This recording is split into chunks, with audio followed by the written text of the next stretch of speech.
lille dreng sidder på sin seng.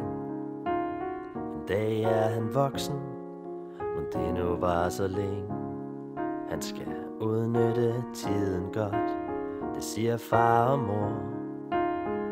Han skal være forberedt på at blive stor. Han ser dem stå tidligt op og gå på job og kede sig ihjel. Det får ham til at tænke ved sig selv.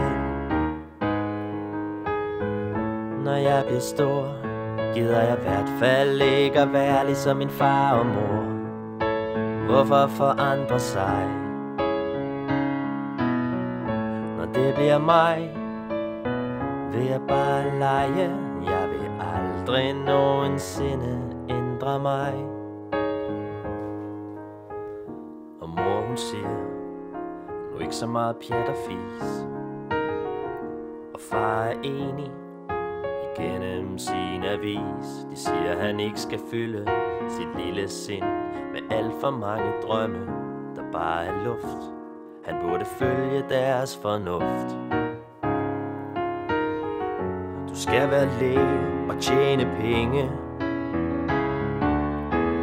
Du har ikke tiden til at løbe rundt og spille med en bold. Du skal være klogere end alle de andre drenge, for så bliver din far så stolt. Nej, når jeg bliver stor, gider jeg i hvert fald ikke at være ligesom jer far og mor. Lad de andre forandre sig. Når det bliver mig, så vil jeg bare lege. Jeg vil aldrig nogensinde ændre mig. Min far bliver rasende og råber, så er det nok synd.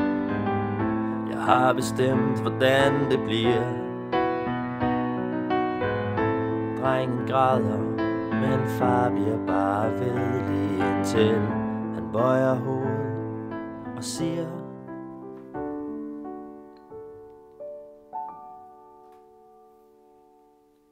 jeg skal være læge og tjene penge. Jeg har ikke tiden til at løbe rundt og spille med en bold. Jeg skal være klogere end alle de andre drenge, for så bliver min far så stolt. Når jeg bliver stor, så bliver jeg nok ligesom min far og mor. Alle forandrer sig. Når det bliver mig, er det slut med at lege, for nu har de ændret mig.